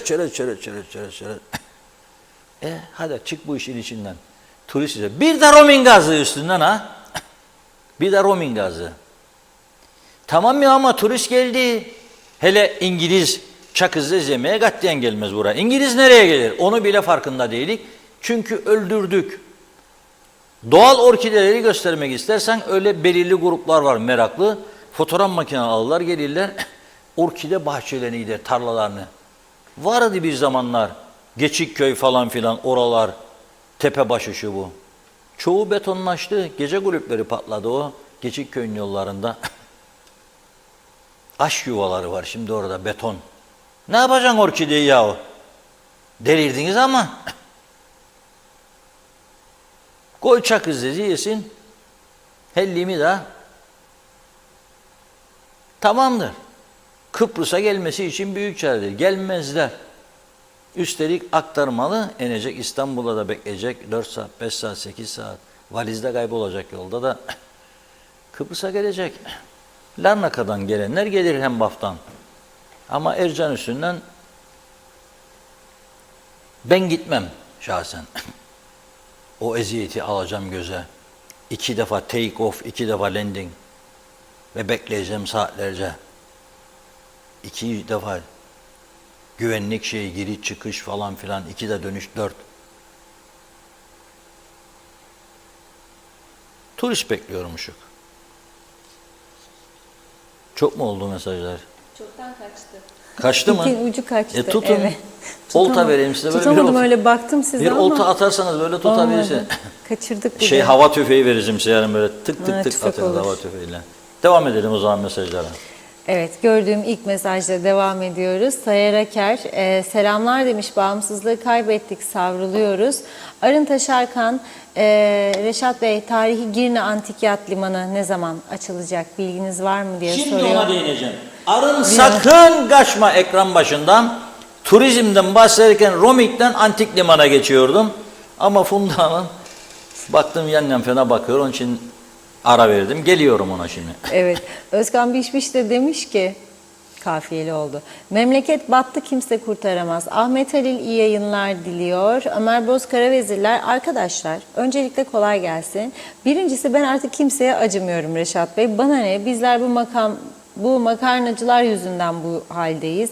Ömründe okul bitirmemişler, kitap okumamışlar, bana ekonomiden, dövizden bahsederler. Dövizin nasıl yükseldiğini bilmez, bir dış güçler der. Neyse diyor, bu bilinçsiz kısmı fazla söylemeye değmez. İkincisi, limon demek Kıbrıs'la ekşi der. Özmen Çikuşu, faiz kararı çıkınca dövizde patlama oldu, vay halimize. Tema Yavaş Londra'dan selamlarını söylüyor. Bu sene Londra'dan gelenler güzel tatil yapacaklar. Hasan Nihat Erduran, ambargosuz direkt ulaşım dedi. KKTC'nin döviz deposu olur, 5 yıl yeter bize. Özel sektöre güvenin, işini bilir diyor. Birleşmiş Milletler Avrupa Birliği insani konuları çözmeli, diskrimine bitmeli, suç işlerler. Salih Mullalı, biraz da denizlerin durumundan bahsedin demiş. Temiz bir yer kaldı mı yoksa başka bir ülkeye mi tatile gidelim? Hasan Kebapçı, yaşanan tüm bu olumsuzluklar için YSK halka sessiz ve gizli protesto hakkı verdi. Şikayetçi olanlar pazar günü yapılacak seçimde sandığa giderek oy pusulasında 1. sırada yer alan adaya oy vererek tepkilerini gösterebilecekler. Adaletoğlu, asgari ücret bu şartlarda net 17.000 lira olmalı. Hasan Nihat Erduran, polis savcılık işini yapar, siyasilere dokunamaz sadece. Gerçi dokunulmazlığı bitenlere de dava okunduğunu duymadık ya, basında takip etmeli diyor, hatırlatsınlar demiş. Mehmet Uluçaylı, Türkiye'de bankalar ve KKTC'de şüpheleri de olan bankalar kredi kartlarına, şubeleri demek istediğiniz herhalde, kredi kartlarına kart ücreti almıyorlar ama evet, bizim ülkemizde olan bankalar kredi kartlarına kart ücreti alıyor. Bu aldıkları ücret yasal mı yoksa yasayı kim takar misali korsanca mı alıyorlar? Kudret Eriz, millet aç kalırsa tabii ki çalacak. Ne ala memleket demiş. Kıbrıslı Çay Tozlu, iyi yayınlar Reşat Bey. Balık baştan kokar, baştakiler ne zaman çalmayı bırakır? Bu halk o zaman refaha kavuşacak. İsmet Sencer, harikasınız demiş. Aytaç Bey, iyi yayınlar. Götüren götürüyor Reşat Bey. Allah bunları ıslah etsin diyorum. Başka da bir şey demiyorum. Saygılarımla arz edelim. Evet, Hasan Nihat Erduran, o reklam direğine izin veren suç işledi, sorumludur. Hüseyin Yener, ben 86'dan beri Kıbrıs'ta yaşıyorum. Son 2019'dan bu yana Antalya'da yaşıyorum. Şimdilik kendi kendime soruyorum, keşke hiç Kıbrıs'ta kalmasaydım. Antalya'dan sevgiler, selamlar dilerim. Bütün Diyalog ekibine de başarılar dilerim demiş. Mehmet İnancı, neyin? Batan malları çalan çalana. 2053 yılında her şey ışıldayacak Reşat Bey. Siz de üzülmeyin, yönetenler üzülsün. Sibel Serin iyi yayınlar diledi. Evet, bakıyorum. Şimdi yakalayacağım. Evet, İsmet Drangoz, adamlar hiçten zengin oluyorlar demiş. Kimin umurunda? Sibel Serin, bu sahte ehliyetle araba kullananlara ne ceza verilecek acaba? Onlar da diğerleri kadar suçlu ve sahtekar. Mehmet Uluçaylı, tüm ağır araç sürücüleri ve beton mikserleri şoförleri Pakistanlı ve Afrika kökenli. Evet, bu kişilerin ehliyetleri ne kadar doğru acaba? Polisimize çok iş düşmektedir demiş Mehmet Bey. Şenol Tatlıcıoğlu, selamlar, iyi yayınlar. Mehmet Uluçaylı, Türkiye'de asgari ücretin yükselmesi bizim ülkemizdeki iş insanları, 3. dünya kişilerini ülkemize getirecekler. Hem nüfusumuz değişecek hem de kültürümüz mahvolacak diyor. Eda Bilgin Seraksoy, telefon dairesi kabloları çalındı dediniz. Şöyle, ev sabit telefonlarına 2 aydır 50 lira yaptılar. Daha önce 20 lira ödüyordum. Maalesef zamlar devam ediyor. İyi yayınlar demiş.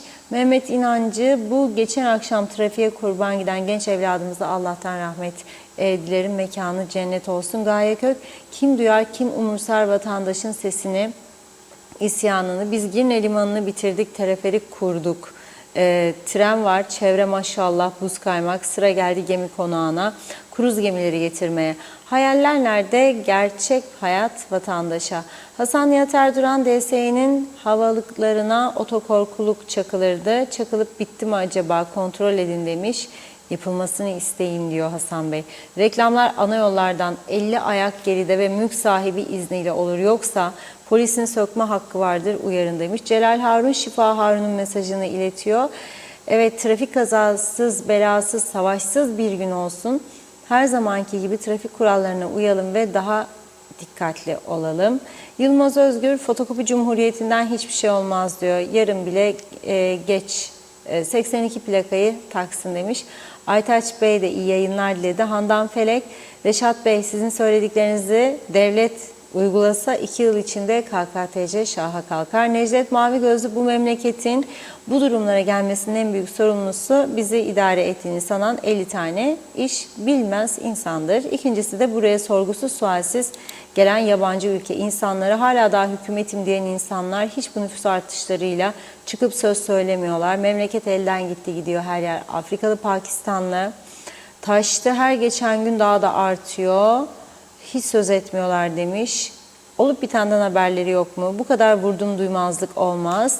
Memleket bu yabancılar yüzünden yangın yerine döndü. Ne muhalefetin sesi çıkıyor ne hükümetin, yazıklar olsun. Hepsi ama bir milletvekili seçilsin diye hesap edin seferberlik ilan ettiler. Bastın demiş seçiminiz, milletvekiliniz. Benden bugünlük bu kadar diyor. Evet, birkaç mesaj daha okuyalım. Berna Seloğlu, ülkeyi yönetenler emir eri denildiğinde kızıyorsunuz. Ülke halkının çektiği sıkıntıları ne zaman yakından ele aldınız? İnsanların hayatını kolaylaştıracak adımları atmak için size engel olan nedir?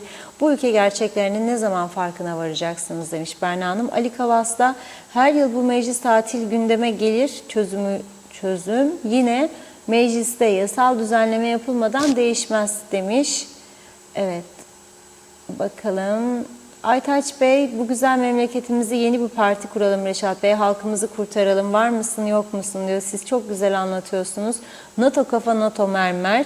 Doğruları görmek istemiyorlar, duymak bile istemiyorlar. Yeni parti ve daima ileri, hep halkımız için her şeyi düzeltelim. Halkımızla birlikte saygılarımı arz ederim demiş. Evet, bakıyorum. Zeliha, Vedat Özkan, Kuzey Kıbrıs'taki trafik kazaları inanın Ankara'da yok. Uyuşturucu, alkol, ölümcül yaralama suçu işleyenlerin ehliyetleri iptal edilmeli. Araçlar 1 yıl parka çekilmeli. Çok ağır para ceza verilmeli. Öbür türlü caydırıcılık olmaz demiş. Bakıyorum farklı birisine. Sayarak her gemi battı, yolcular boğuldu, kaptan kurtuldu. KKTC trajedisi demiş. Şimdi bir ara verelim. Sözü Reşat Bey'e bırakıyorum. Buyurun.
Karadır şu bahtın kara,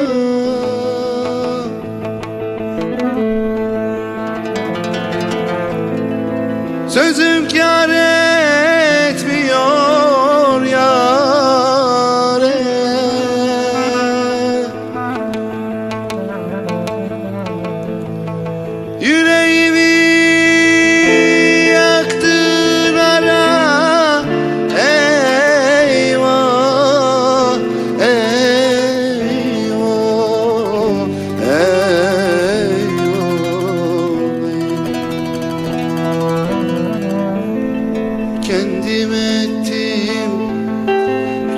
kendim buldum, kendim ettim, kendim buldum. Gül gibi sarardım, soldum. Eyvah, eyvah, eyvah.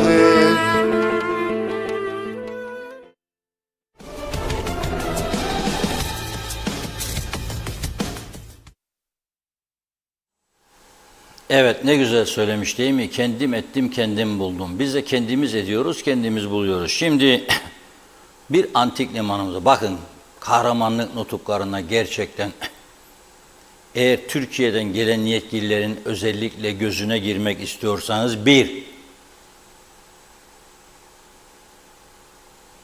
eğer Türkiye'de konferanslara falan gidiyorsanız ve Muharipler Derneği'dir, ne bileyim işte Atatürkçü bilmem kalkınma şeyi falan, gençlik şu bu. Bu tip yerlere gittiğinizde konferanslara, yani isimler altında, ekonomi değil yani konu. Konu genel. Ne kadar çok kahramanlık nutku atarsanız o kadar çok alkış alırsınız. Ve o kadar destek alırsınız. Buraya gelen Anavatan sizin sayenizde biz Allah'a şükürler olsun, yer gök 74 öncesi bizi vururlardı, dökerlerdi. Çok şükür şu anda falan filan. Şu anda öldürmez ama kendi kendimizi öldürüyoruz. Ve kardeşim burada her gün bir iki can gidiyor. Gazalarda gidiyor. Sesini duymadığımız kanser hastalarına diyelim. Sesini duymuyoruz onların, gidiyorlar kalp hastaları. Nereden gidiyor? Ne suyumuzda hayır var, ne yolumuzda hayır var, ne elektriğimizde hayır var. Yahu ne bulduysak ganimet hepsini batırdık. Bizi yargılamaları lazım. 5 parmak dağlarının bir parmağını oyduk. Tarih yahu tarih. Beton yapacakmışık diye. Taş ocakları. Antik limanı bulduk hazır. Buzdolapları çalışıyordu 74 20 Temmuz'undan. Asker girdikten sonra. Kasalar dolusu alkollü, alkolsüz içecekleri bıraktılar. Tabaklar, çanaklar, çömlekler, her şey. Sandalyeler, masalar. Sonra o güzel balık lokantalarının yarısını pizza, mizza shoplara çevirdik. Dükkanlar açtık, hediyelik eşya şu bu. Bir lahmacun kaldı girmeyen. Bir de kokoreç, onu da koyun. Gelen geçen denizden çıkan pis kokuyu duyacağına şu akıdırsınız 200 bin kişinin, 150 bin kişinin dışkısını, onu duyacağına kokoreci duysun daha iyi. Yani vazgeçtim yasaklamaktan bir süre için. Ya o ihaleye çıktınız siz ve dediniz ki Nisan sonu tamamlanacak. Çünkü turizm sezonu açılır. Mayıs bitti, Haziran bitti. Hala daha ve şimdi işler de durmuş. Oradaki esnaf geç kaldınız be kardeşler siz de. Kendimiz ediyoruz, kendimiz buluyoruz. Her şeyin sorumlusu bizleriz aslında. Nisan 30'u gelmeden 20'si 25'i orada olacaktınız. Diyecektiniz ne var daha bu iş bitmez 5 güne. Bakın burada uyarıyorum sizi, bitmez bitireceksiniz. Yok ben gönderdim bizim muhabiri. 5 kişi varmış, onlar da biri bir köşede oturuyor, biri bir köşede, biri bir tane taş alıp götürüyor, koyuyor. Nasıl bitecek? Gelsin o fotoğraflar ben konuşurken. Girne Antik Limanı'nın fotoğrafları bugün. Eylem yapmışlar oradaki esnaf. Haziran'da bitti, daha bitecek gibi değil diyorlar. Mahvolduk biz diyorlar. Ve zararlarının karşılanmasını istiyorlar. Kim karşılayacak senin zararını? Hangi bütçeyle? Nasıl karşılayacaklar senin zararını? Var mı öyle bir baba yiğit? Nereden karşılayacak? Habire borçlanıyorlar maaşları ödeyebilmek için. Nasıl karşılayacak? Girne Antik Limanı. Gelsin o fotoğraflar be kardeşim. Hadi canlanın biraz. Ve bazı yerlere bugün fotoğraflarda gördüm. Beton döküyorlar. Şap, temiz Kıbrıs'ta en geçeri şey dök betonu buz gibi diyor. Yağmur yağsa sular aksın gitsin. Ya oraları taş kaplama falan doğru düz bir şeyler olması lazımdı orada. Neye göre yaptınız? Bunlar eylemciler, esnaf. Daha çok ağlayacaksınız. Hiç düşünmeyin size para mara verecekler. Ya da beklemeyin siz Haziran'da bitince Temmuz'da açacaksınız. Yok. 20 Temmuz'da Ercan açılacak çünkü Cumhurbaşkanı geliyor diye. Ha deseydi Cumhurbaşkanı Antik Liman'a da uğrayacağım. 24 saat çalışır bitirirlerdi. Bir daha açıklamandan anlıyorum ki proje kapsamında altyapı, kanalizasyon, elektrik kablolarının yerin altına geçirilmesi, limanda yol zemin değiştirilmesi, aydınlatma, binaların yüzeylerinin restorasyonu, çarpık yapılan kaldırılması da vardı diyor. Ama anladığımız kadarıyla diyor proje imarı resmi onay süreçleri veya planlama onay süreçleri de tamamlanmadan ihaleye çıkıldı diyor. Ve olup olmadığı da meçhuldür diyor. Şu ana kadar yapılmış altyapı çalışmaları ve zemine uygulanmış olan malzemelerin devamının acı olarak en iyi şekilde bitirmesi gerekir diyor.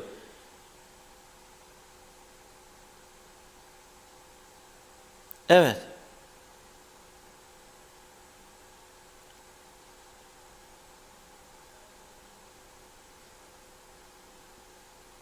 Ayrıca iş durdurulmuş. Turizm ve Çevre Bakanlığı'nın altında eski eserlere bağlı olan organ Anıtlar Yüksek Kurulu'nun dün aldığı bir kararla halihazırda uygulamaya başlayan beton ve kum yalı taşı sökülüp yerine farklı bir malzemenin istonite denilirmiş buna. Başka kamusal hiçbir yerde uygulanmamış olması ve bazı bilirkişilerin bu malzemenin bu zemine uygun olmayacağı söylemesi endişe vericidir diyorlar. Netice itibariyle bu işi de yüzümüze gözümüze bulaştırdık. Hiç kimsenin daha derdi değildir Girne Antik Limanı'nın bitirilmemesi. Akşama neredeyik? Akşama geleceğim, akşama diyor. Kayın anan evde mi? Tavukları pişirmişem diyor. Evet.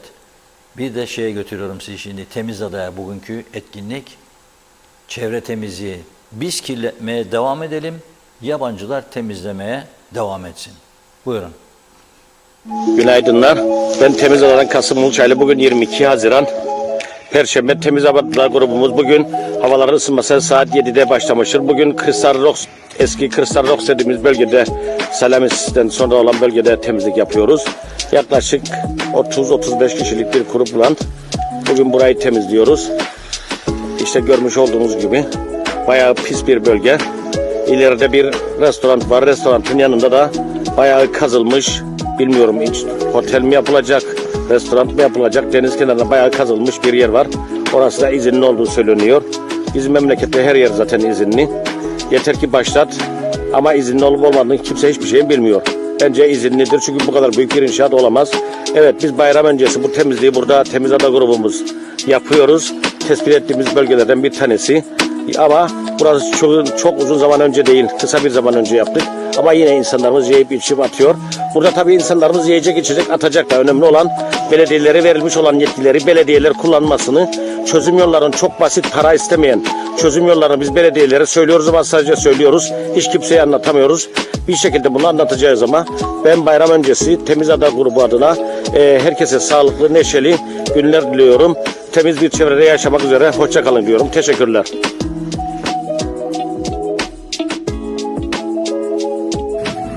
Harika. Temizada.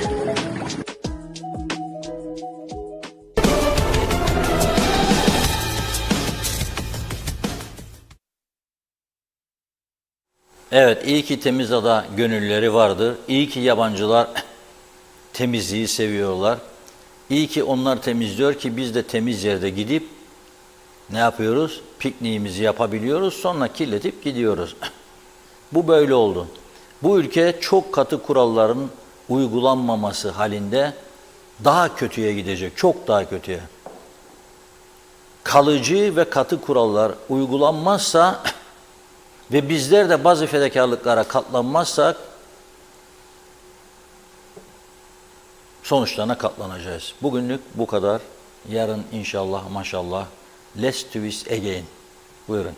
Çok teşekkür ediyoruz ve programımızı burada tamamladık sevgili izleyenler. 7'den görüşünceye dek hoşça kalın.